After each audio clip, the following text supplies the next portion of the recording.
Pronto, Gelson. Aí, Gelson, agora você vai entrar. Eu tô enxergando. Você está me ouvindo? Eu já estou lhe ouvindo. Só Tá. falta você entrar agora. A sua visão, a sua imagem, seu vídeo. É isso que a gente não está conseguindo fazer.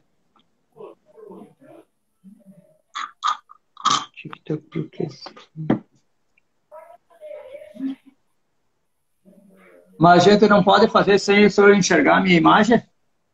Poder pode, mas fica meio sem graça, né?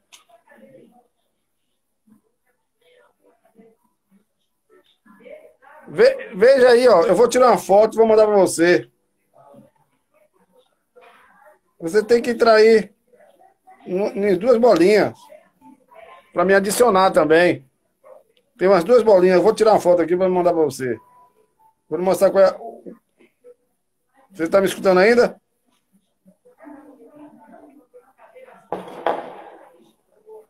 Você está me escutando ainda?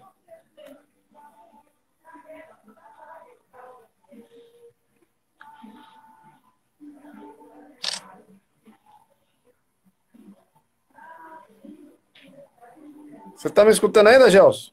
Mano, saiu novamente.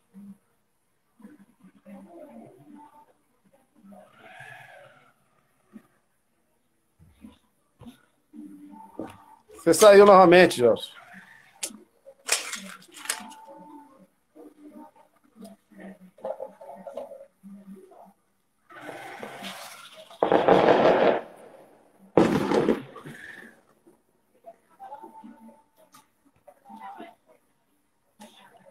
Você viu aí a foto que eu mandei? Você saiu novamente.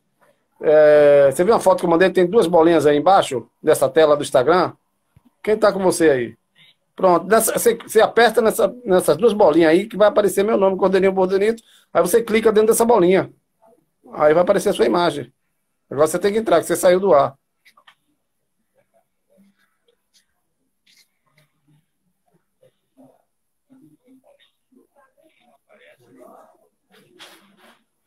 Tem aí embaixo, sim. Aparece.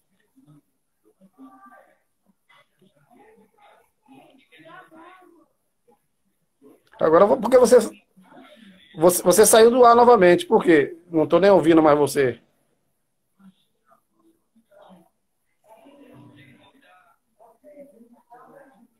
Mas para me lhe convidar, você tem que aparecer. Você não, deixa eu ver. Ah, você apareceu agora. Pronto, vou lhe convidar, ó. Adicionei aqui, adicionei aí, você vai aparecer, quer ver? Aí, ó. Deixa eu ver aqui. Não. Pronto, aí, ó. Já lhe chamei. Você vai aparecer aí agora. Aí, já, pronto, agora deu tudo certo. Aí já tô lhe vendo. Viu? Pronto, tá tudo certo agora. Você tá com o seu consultor aí do lado que eu tô vendo já? O seu sobrinho, seu neto, eu acho. Viu? Pronto. Tudo bem, meu amigo? Tudo certo, agora deu. Certo no fim, né?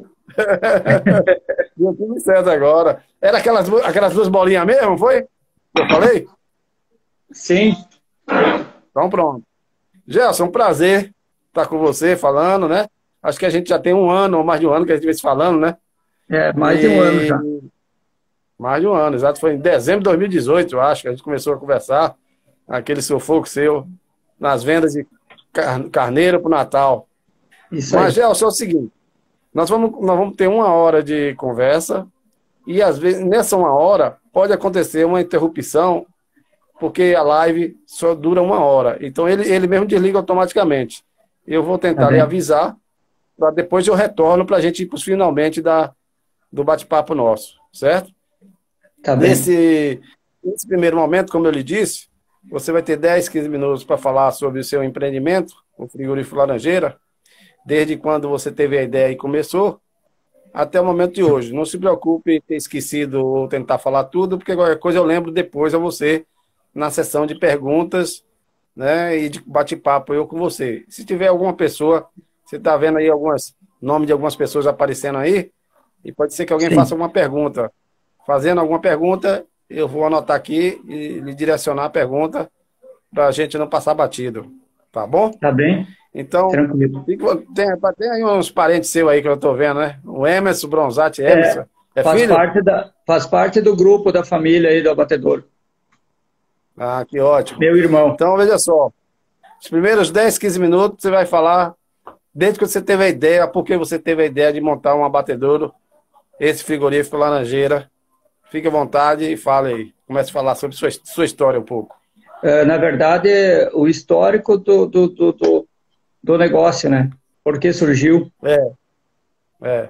Bom, a gente começou a criação de ovinos, na verdade, aqui na minha propriedade, na propriedade da família, em 2005, com a intenção de usar esses ovinos para limpar os pomar de laranja. A família aqui tem um pomar de laranja, daí a gente usava os ovinos. Começamos a engordar cordeiro, também trazendo de fora, com um acordo que a gente tinha com um frigorífico aqui da região. E aí a gente foi até 2000 mais ou menos 14 para 15, com essa parceria. Nós fornecíamos semanalmente, né? E aí não deu mais certo, por motivos diversos. Preço começou a ficar inviável para nós, e aí a gente teve que desistir. E aí, com 300 matrizes na época, o que fazer? Se apavoramos, na verdade, e aí nós começamos, daí fizemos uma estrutura básica e começamos a fazer o abate informal, que por encomenda o pessoal buscava aqui na propriedade dos cordeiros. Cada final de semana o pessoal vinha buscar, sob encomenda. Aí, 2016, no início, o pessoal da Secretaria da Prefeitura aqui se prontificou, juntamente com a Emater, para nós documentar e legalizar esse abate com a inspeção municipal. Aí começamos com nós, a família, mais o técnico da Emater, a pesquisar e tentar montar, adaptar um pequeno abatedouro com todas as normas ou com todas as instalações necessárias ou as mínimas necessárias para funcionar.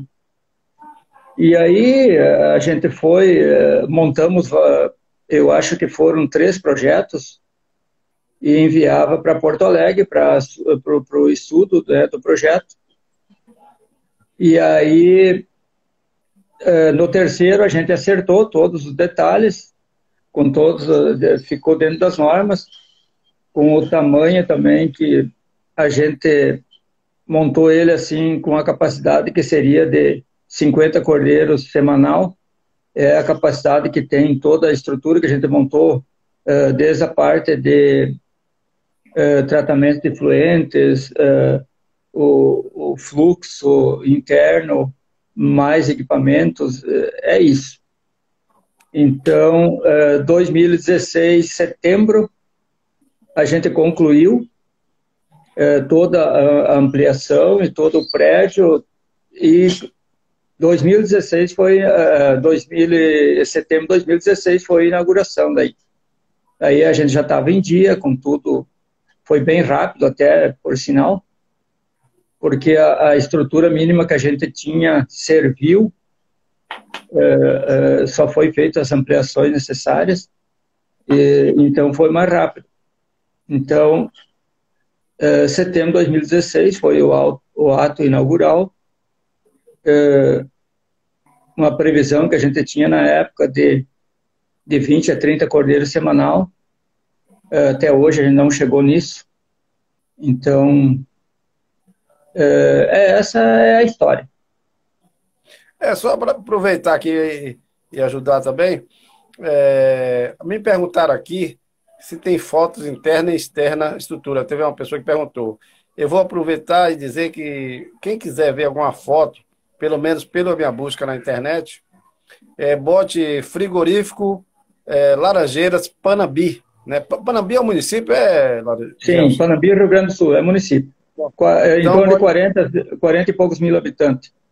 Pronto. Então, qualquer um que está assistindo a gente agora, que está ouvindo e assistindo, põe aí no Google frigorífico Laranjeiras, Panambi. Aí você vai poder ver lá umas 5 ou 6 fotos do frigorífico da Panambi News, acho que é o jornal da cidade, alguma coisa Isso, parecida. isso.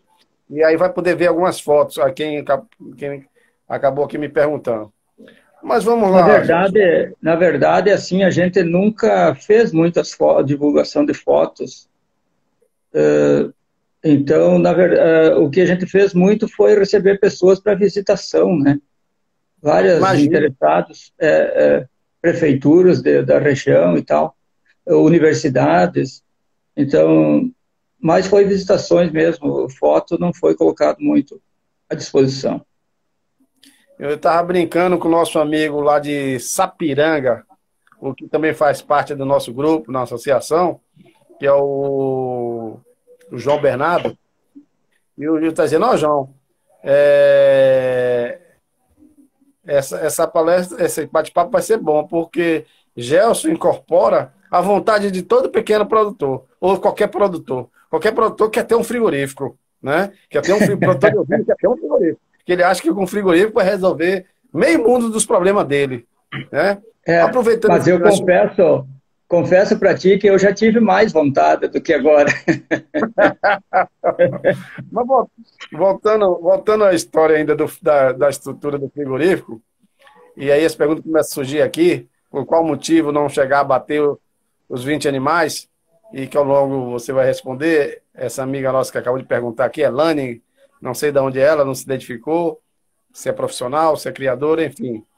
Essa estrutura, quando você inaugurou, o município de Panambi já tinha estrutura de SIM, ou ele se adequou ao SIM para poder certificar seu frigorífico também?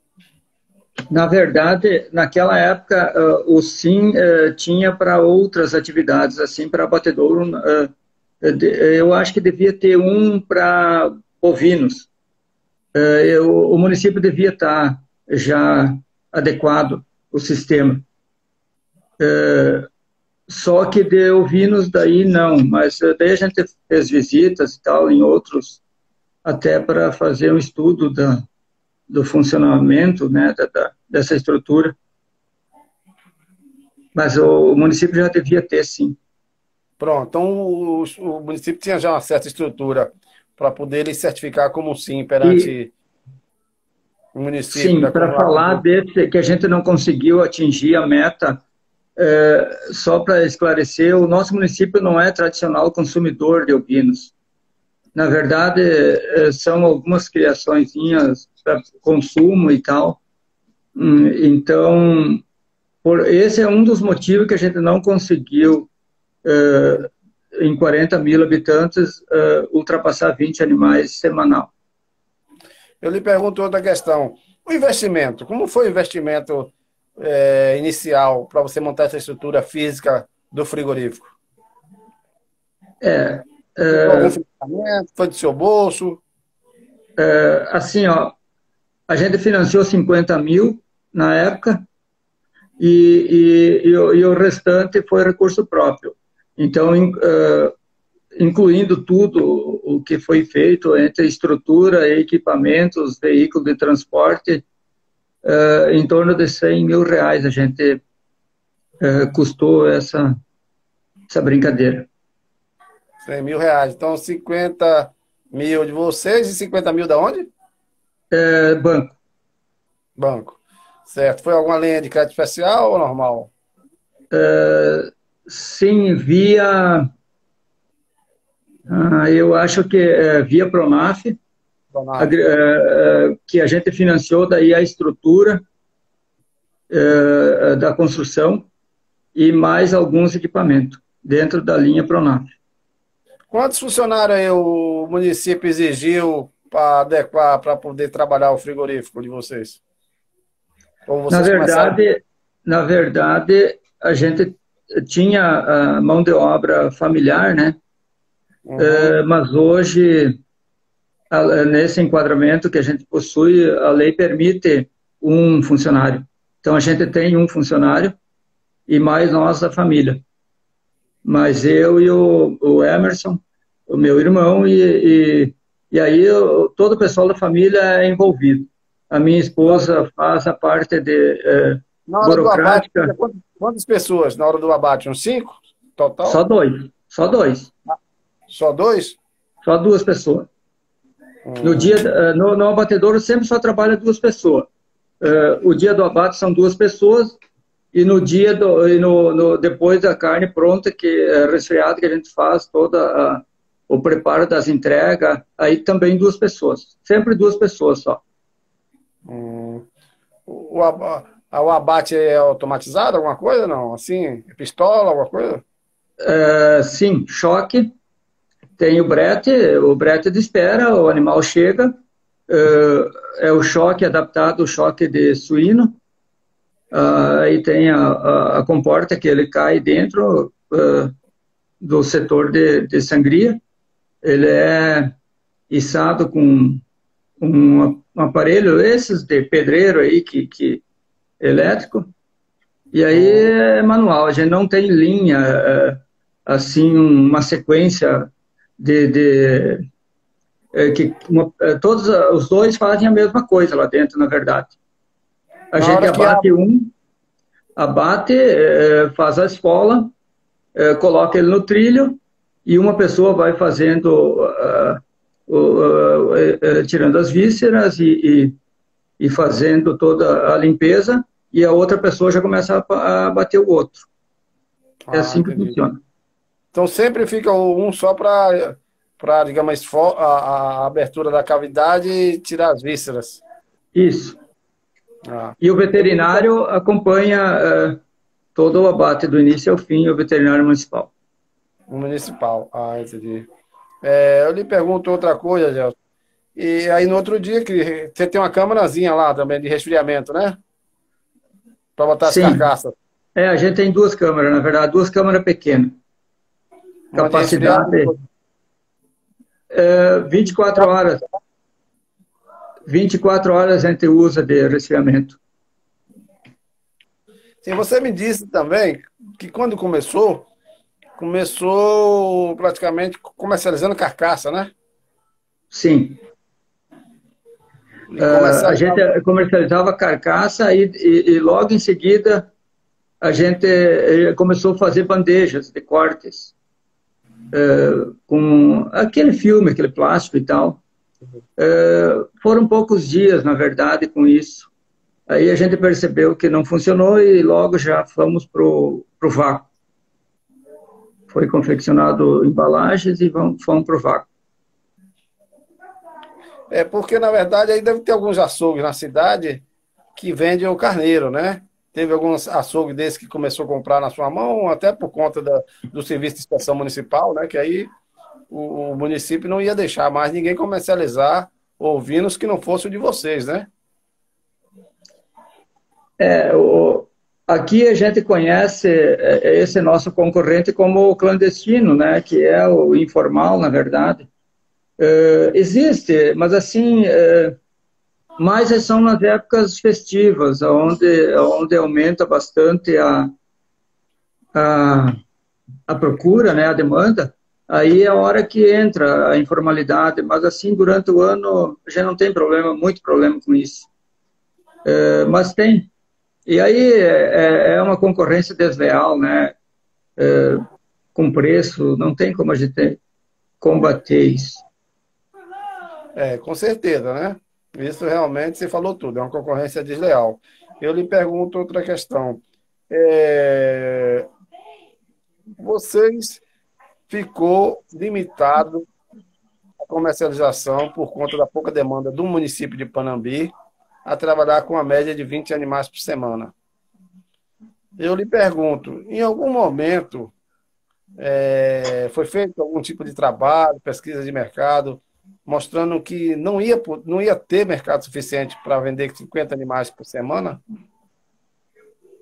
Alguém que orientou da Emater, ou sei lá, alguém outro, algum técnico, sei lá? Sim, a gente juntamente com o pessoal da Emater, a gente fez estudo, levando em consideração a informalidade que a gente vivia antes.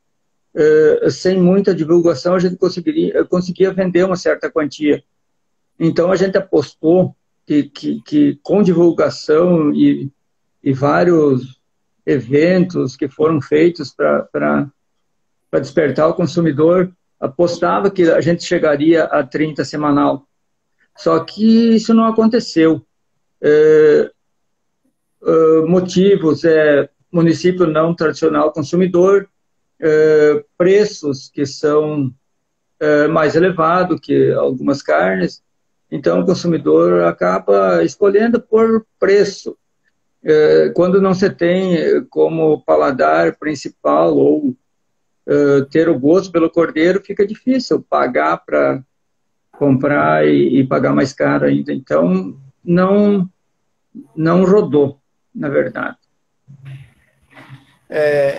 Você não eu até naquela vez, aquele sufoco seu, eu incentivei venda no município vizinho, mesmo com sim, né? E me parece que naquela época ele passei uma série de churrascarias e restaurantes.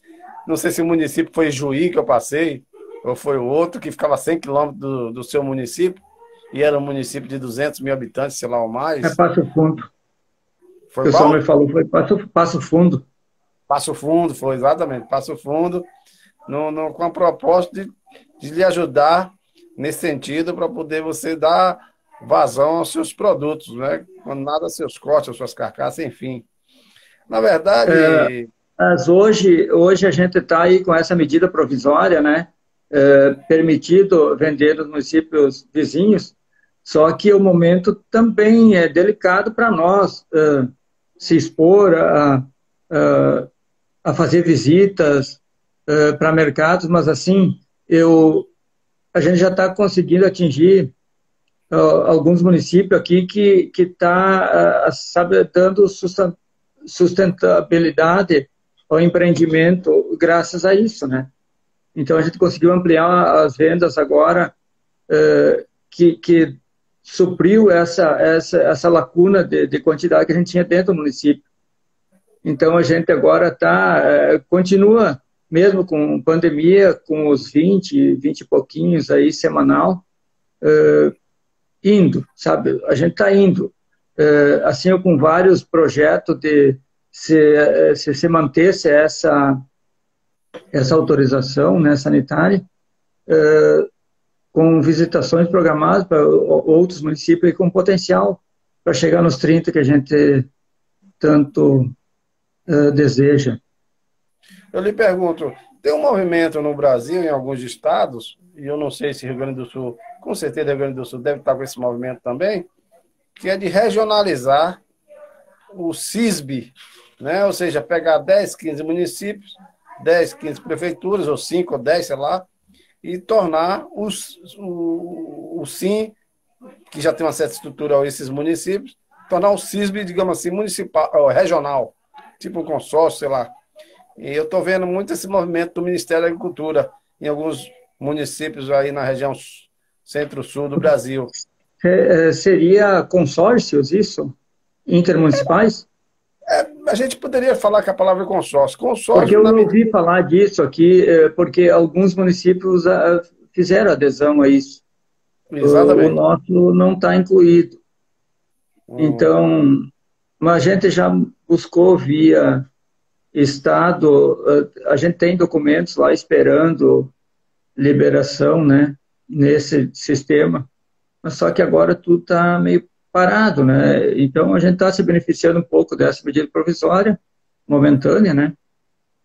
Então depois a gente vai ter que ver o que faz. Eu espero que isso se acelere depois dessa documentação para a gente continuar buscando. Você ainda cria? Como? Você ainda cria? Você cria ovinos? Não, a gente não conseguiu fazer tudo na propriedade. Então, a gente, na verdade, compra vários tipos de cordeiro, vamos dizer assim. De alguns produtores, a gente compra logo depois do desmame e faz a recria na propriedade. Outros, a gente compra já cordeiros criados na idade adequada que a gente precisa e faz a terminação, semi-confinado. E assim, esporadicamente, cordeiros gordos prontos de algumas pessoas, mas Aí a gente não tem realizado muito esse modelo de comprar pronto, porque a gente tem preservado uma qualidade de alimentação e com sabor de carne diferenciada, padrão de carcaça com gordura também controlada. Então a gente prefere fazer essa terminação em casa, com semi-confinamento. Aí tu consegue controlar essa gordura. Quem falou de você alguns meses atrás, que inclusive comprou um rebanho de você na sua mão, acho que até para ajudar você a construir o frigorífico, foi o Márcio. Lembra dele? Sim, Márcio Sarrafa? mas com certeza é meu consultor. Quando eu tenho dúvida, eu me socorro ao Márcio, tem me ajudado muito. Ele até com informações de adaptação de cordeiros em confinamento, tudo isso, realiza compras quando a gente precisa também. Então, é o meu consultor aí, me ajuda Nós, muito. nós consultor na associação também, eu brinco com ele, que Eu ele é meu vejo. consultor para assuntos de investigação. Aí, quando eu quero investigar alguma coisa, uma informação sigilosa, só é no privado para ele, ele já passa tudo. Que o homem conhece muita coisa, é muito rodado, viu? Aí pelo É Mato verdade. Grosso, Rio Grande do Sul, São Grande Paulo, pessoa. enfim, é gente boa. Mas voltando à nossa conversa, eu te pergunto, como é que preço? Qual era a margem de preço que você estipulou trabalhar em percentual para manter seu negócio, para recuperar seu capital investido nessa oportunidade lá pelos anos 2017, quando praticamente você iniciou a comercialização? Tá aí um grande desafio, questão de preço. Hoje a gente vende carcaça a 24,60 e vende vácuo em média 26 a 27 reais. Alguns cortes aí, tipo pernil, paleta, daí é 30 reais. Venda direta ao consumidor também, a gente tem um que faz isso desde o início, foi o que segurou nós, né? Mas hoje já diminuiu muito isso, pois todos os mercados da cidade têm o cordeiro à disposição do consumidor e assim o consumidor compra em pequenas porções, né? Então fica disponível nos mercados, aí fica mais fácil, mais interessante, porque uma das grandes campanhas nossas de divulgação foi de incrementar o churrasco do domingo, vamos dizer assim, ou o churrasco familiar, com um pedaço de cordeiro, com um corte de cordeiro. Então, é isso que tem acontecido. Nenhuma família faz exclusivo só carne de cordeiro. Então, a gente trabalhou muito esse modelo. Vocês têm algum embutido aí? Não, só os cortes mesmo. Na verdade, Resfriado e congelado. não, a gente começou com embutido, mas a gente não conseguiu fazer a linguiça com uma qualidade assim, com um sabor que pudesse emplacar. Não deu certo. Assim, a gente teve que usar muitos temperos, já que vinham pronto, o pacote pronto, não funcionou. E assim, outra questão foi o valor, né? O pessoal acabava comparando com linguiça suína, e aí simplesmente ela era mais do que o dobro o valor do custo, então não deu certo. Então hoje a gente trabalha só com cordeiro resfriado, validade 15 dias. Congelado, a gente até tem o registro do produto já no município, só que não estamos operando com isso. Uhum. Eu lhe pergunto outra coisa também. Você me falou o ano passado, salvo engano, né, sobre a questão da dificuldade que você estava tendo no mercado e você mostrou um pouco desanimado. Já está mais animado? Ou o desafio ainda continua? Não, eu acho que o desafio, eu acho que agora, nesse momento, ainda está pior, está maior ainda o desafio. Porque assim, ó, a gente não consegue ter preço para você fazer uma venda assim com volume maior porque a gente não tem quantidade. E aí o preço da matéria-prima também, ela subiu bastante, e o consumidor não tem pago esse aumento da matéria-prima, repassar ao consumidor. Então a gente tem bastante dificuldade com isso. O mercado aí fora está bem concorrido, né? Então, eu não estou desanimado, mas assim, a gente está ainda peleando para se estabelecer, mas a coisa não está nada fácil. Os nossos custos os custos fixos são altos, o custo da matéria-prima, e aí qualquer erro que você tem aí na cria e na engorda é fatal para atrapalhar lá na frente, né? Então, assim, é bem apertado, nossas margens aí são justas. Então, tá complicado a peleia. Essa matéria-prima está ficando hoje para você por quanto o quilo? R$ 9, R$ 8, 7? Na verdade, assim, ó, é o valor de mercado. Eu não consigo pagar o que se paga na região aí para o cordeiro que vai para o Paraná, Santa Catarina, que o pessoal compra, mas o preço médio aí da região, hoje a gente está pagando, está conseguindo comprar, garimpar pequenos lotes a R$ 7, a 7,20, 7,30, depende do cruzamento do animal, né? Porque isso também são outros detalhes. Tu acaba comprando, tem que comprar o que está ofertado, né? E tu não tem como escolher raça de animais, né? Então, o ajuste que você faz é no trato, no engorda, na propriedade, para tentar deixar padrão a carcaça, né? Sempre macho? Sempre cordeiro? Macho? Não, às vezes vem algumas fêmeas, mas todas cordeira, que tem pessoal aí que não faz reposição, mas assim, ovelha a gente não abate. Como é que é? O preço diferenciado, então? Macho, fêmea, não? Não, mesma coisa. E o Não rendimento consegui... de carcaça? Pois é, rendimento de carcaça varia aí de 38 a 50. Tudo dependendo Fêmea da raça. mesmo é 38, se brincar, 38, 40, né? É isso aí. Então, é isso que a gente tem tentado remunerar na compra um pouco menos, esse com um rendimento menor, para compensar. Porque senão lá na ponta é ferro na certa. Porque, inclusive, aí no Rio Grande, existe a cultura de comercialização em termos de preço por fêmea e macho, né? Ou seja, o animal macho, ele com rendimento maior em relação à ovelha, a ovelha é bem menos, né? Porque também o Rio Grande sofre influência da comercialização no Uruguai, que o Uruguai é assim. Ou seja, a fêmea, metade da fêmea, ela é muito mais barata do que um cordeiro macho, ou um borrego.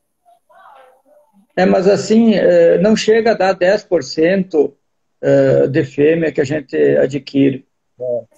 Fica em torno de 5%. Então, para fechar lote, às vezes você tem que adquirir junto para trazer, né, a carga. Mas a dificuldade é você manter padrão de raça. Isso é uma grande dificuldade. Então, você acaba tendo que explicar para o consumidor que mudou a raça, e aí o senhor é conhecedor que depende da raça, o sabor altera. Então, tudo isso a gente tem que trabalhar. O município lhe livra das taxas aí, ou você paga todas as taxas do município? Na verdade, eu tenho as licenças, né, de estabelecimento, de operação, de registro dos produtos. E aí essas taxas, aí para isso tem bombeiro, tem todas as normais aí, né? Mas assim, a gente não tem taxa de abate que paga para a prefeitura. E aí o tributo fundo rural e aí mais com a Fundo nota Ovinos? eletrônica. Como? O Fundo Ovinos também está por aí? Não, porque é interno, né? É dentro do Rio Grande. O Fundo Ovinos só é quando vai para outro estado? Pelo que eu sei, eu nunca, na verdade, eu nunca participei desse fundo. O fundo de ovinos, até onde eu sei, quando abate o animal, tem que pagar essa taxa de fundo de ovinos. O Rio Grande do Sul é um fundo que tem no Rio Grande do Sul. Não, Tem muita não. gente que se queixa, A às vezes, gente, desse fundo. a gente não faz parte disso. Nunca contribuiu. Outra coisa também, você, já que você pode abater 50 animais por semana e abate 20 em média, já houve, assim, por exemplo, um pensamento no sentido de abater, via prestação de serviço, os outros 20 ou 30 animais da capacidade de 50 por semana?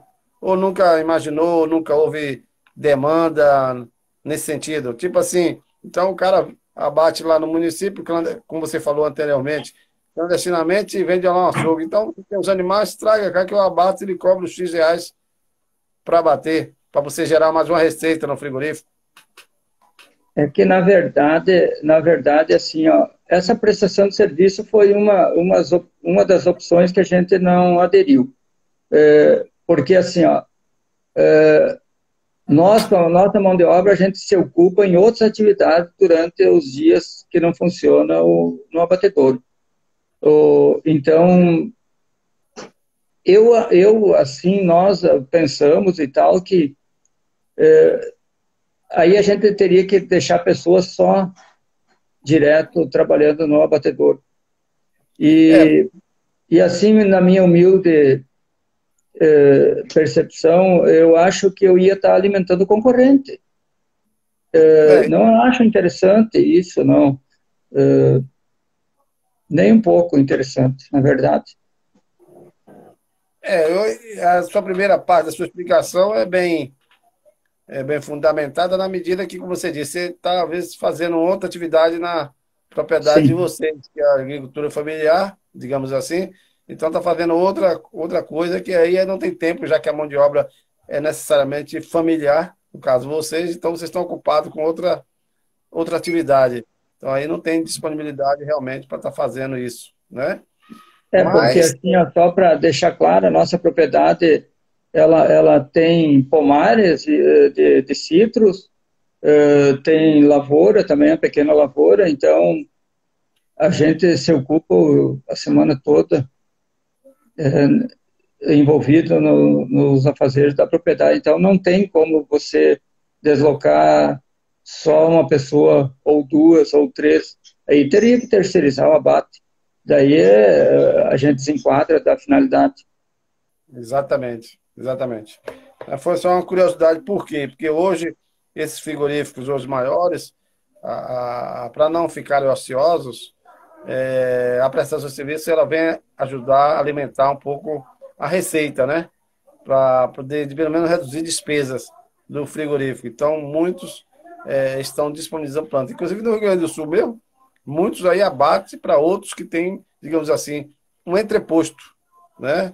Ou seja, manda a carcaça para o animal vivo para um frigorífico, chegando lá, ele abate e ele traz a carcaça e na sala de desossa dele, com inspeção, com certificação, ele faz os cortes e comercializa com, sei lá, supermercado, boutiques de carnes, enfim, qualquer canal de distribuição de varejo, né? Então, ultimamente tem essa, mas no caso de vocês, que é eminentemente agricultura familiar. Eu lhe pergunto, você falou no início da sua explicação que o frigorífico era muito visitado, né? E aí eu te pergunto, alguém fez o modelo? Porque como você foi visitado, inclusive eu orientei algumas pessoas, que veio, volta e meia alguém me perguntava, mas não tem um frigorífico pequeno no Brasil para rebater? Eu digo, eu tenho lá na Laranjeira. Vai lá, liga para lá, participa, conversa lá e tudo. Teve alguma experiência dessa de algum município que chegou a montar uma estrutura dessa em outro estado no Brasil?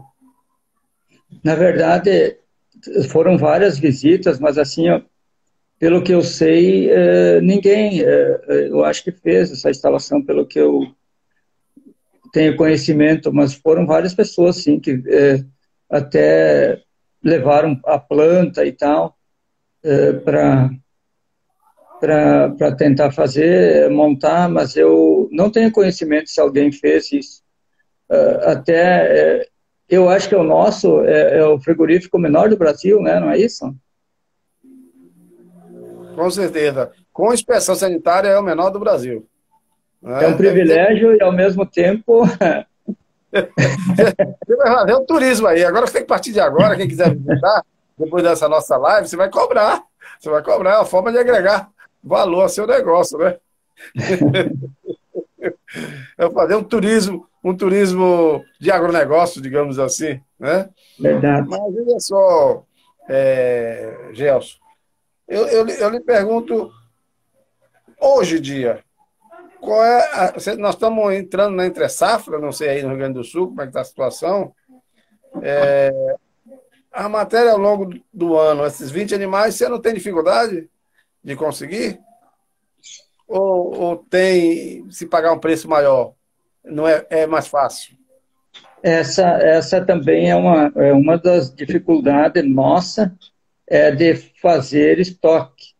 Então, capital de giro, para você colocar aí 3 meses parado, não é que seja parado, mas é dinheiro que você bota lá, compra, paga o cordeiro no máximo em 1 semana, 10 dias, muitos é à vista e tal, e deixa 3 meses daqui a pouco aí, dependendo do tamanho que você compra ele.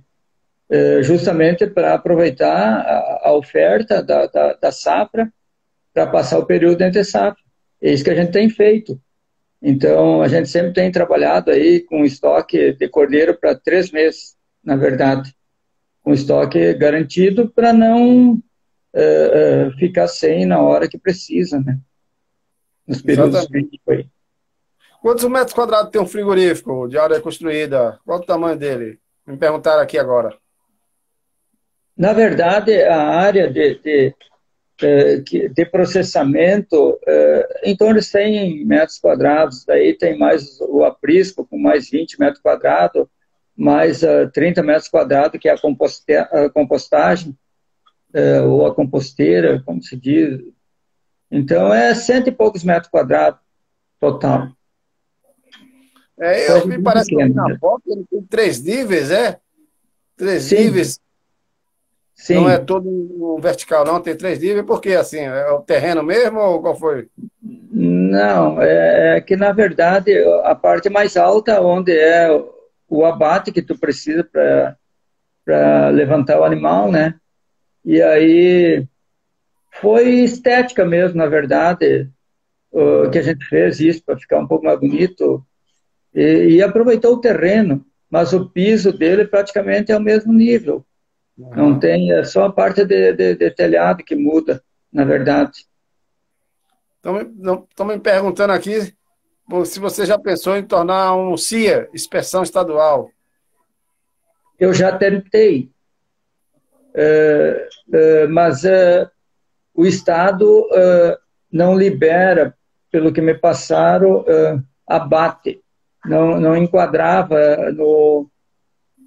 Eu acho que é SUSAF, né? Aqui a nossa região é SUSAF, o Estado, que não estava, que saiu uns decretos e abate não estava contemplado. Então eu não consegui.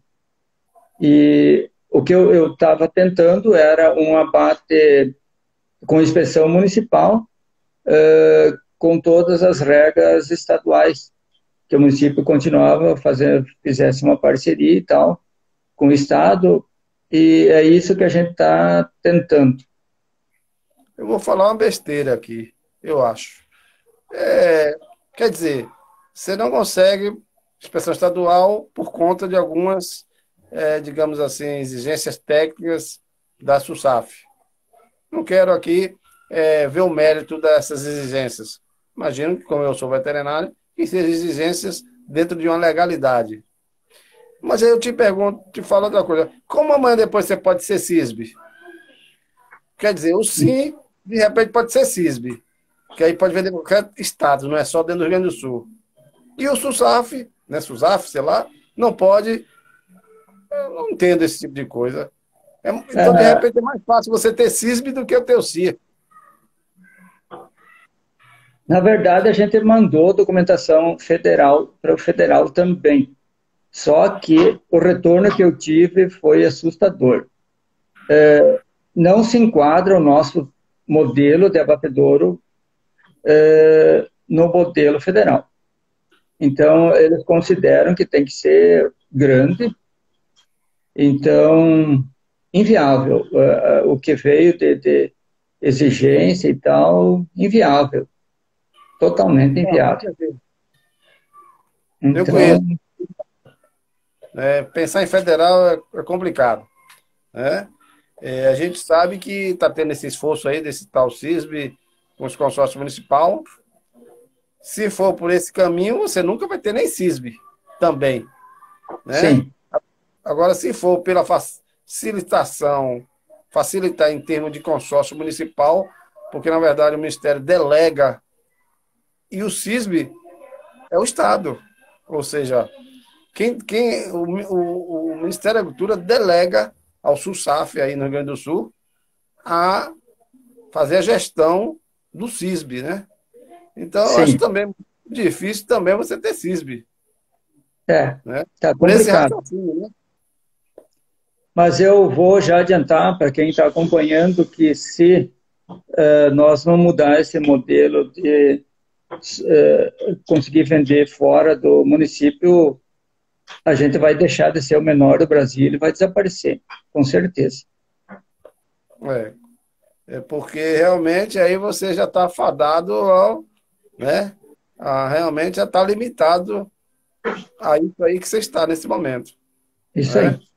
E não tem como você realmente crescer ficando em um município de 40 mil habitantes, né? Com essa limitação, né? Para bater 20 animais e nunca ter perspectiva de crescer. Não é só o crescer para bater 50, não.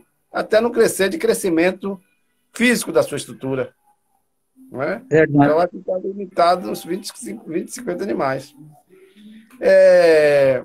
Nós já estamos indo para nossos 50 minutos de live, e são quase 13 minutos que faltam. Eu gostaria de saber de você o que você acha, como produtor que você foi e é ainda, mesmo de pomar, o que você acha desses produtores hoje no Brasil que querem ter frigorífico, que acham que tem que fazer,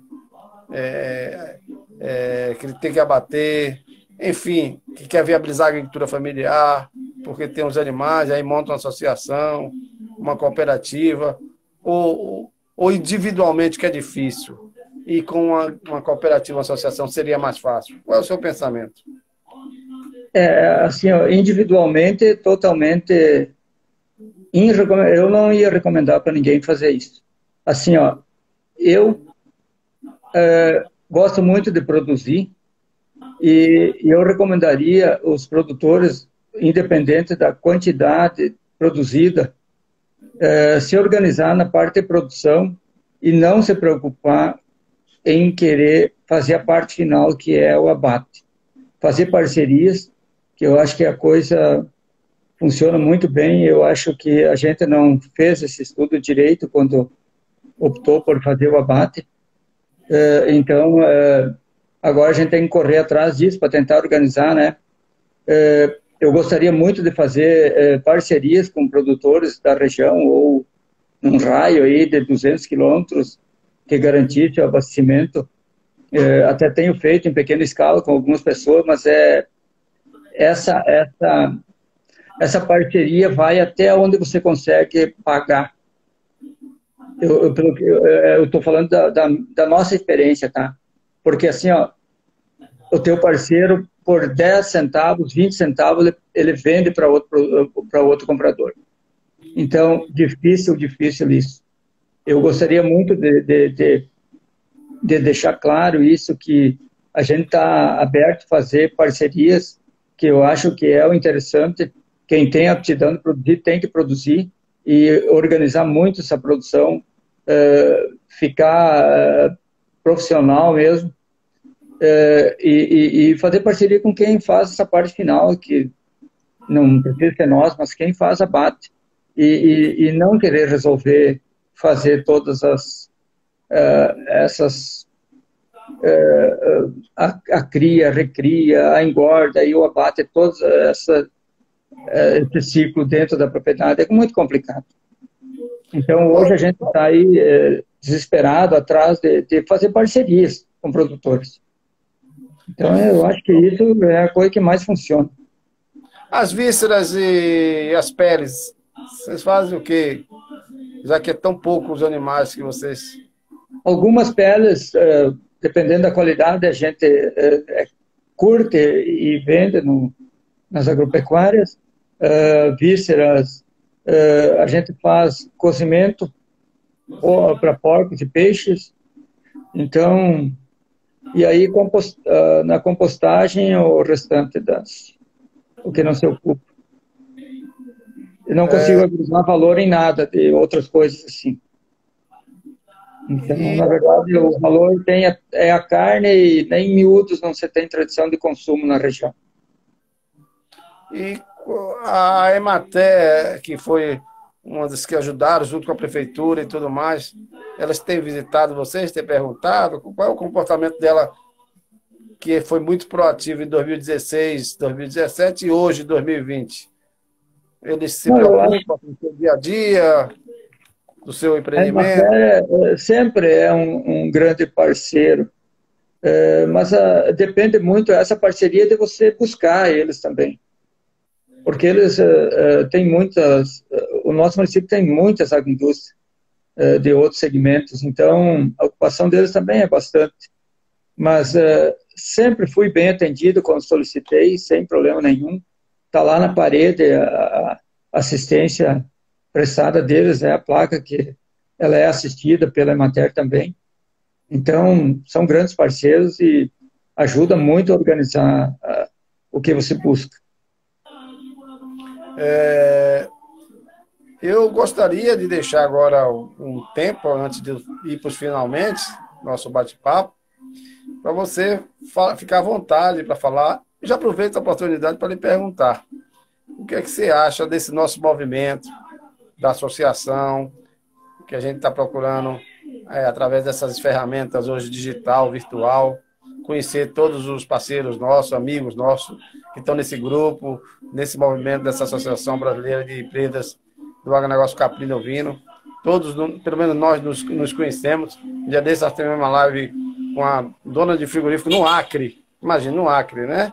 E um dia desse em Petrolina, outro aqui na Bahia, outro aí no Rio Grande do Sul, e vamos ter mais uns 30, 40, pelo menos todo mundo que participa do nosso grupo, a gente vai tentar fazer esse bate-papo com esse objetivo de nos conhecer e além de nos conhecer, enfrentar nossos desafios do dia a dia, né?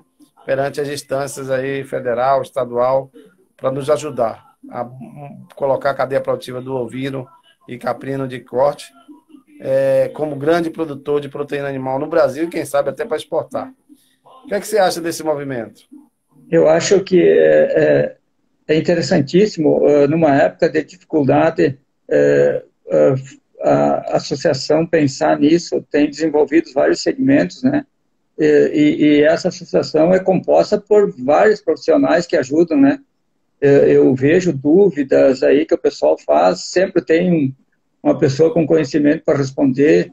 Eu acho interessante, numa época de pandemia, se buscou uma alternativa e é nisso que a gente vê que o mundo, depois da pandemia, não vai ser mais o mesmo.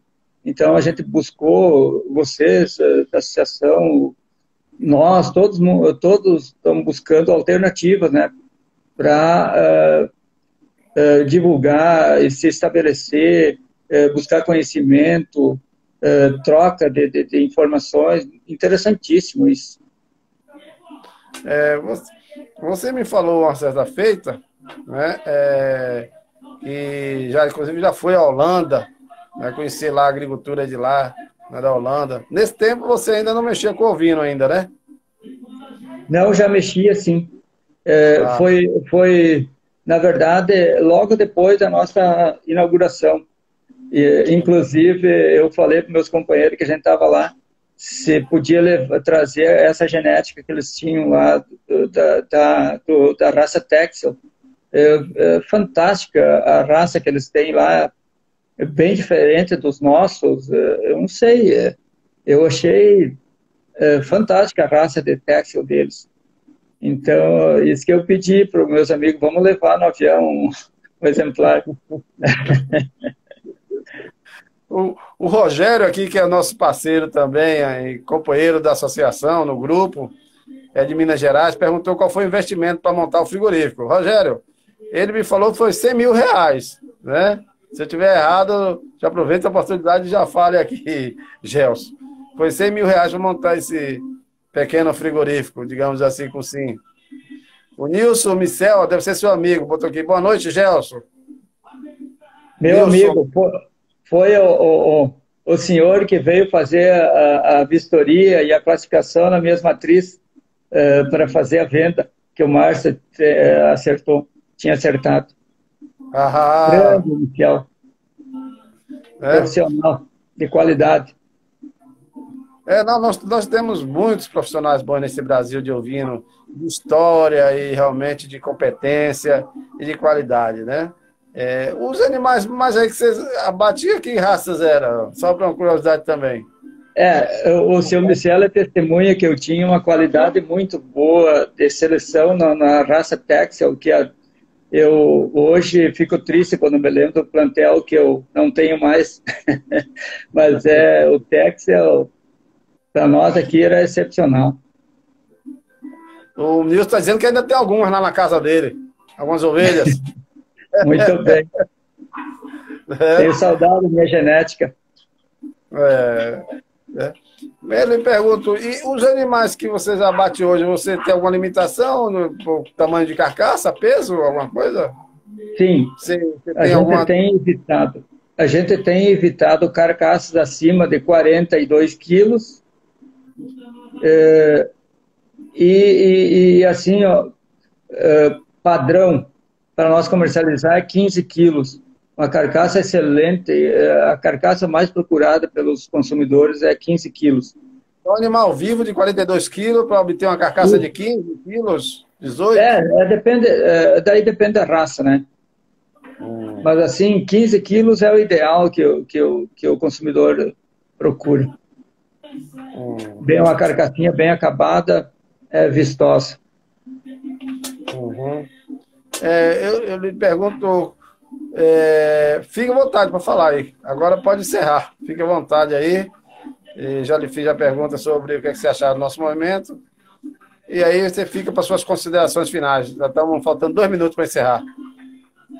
Não, eu acho interessante eu estar aí representando a família, divulgando o nosso trabalho, até para servir de exemplo para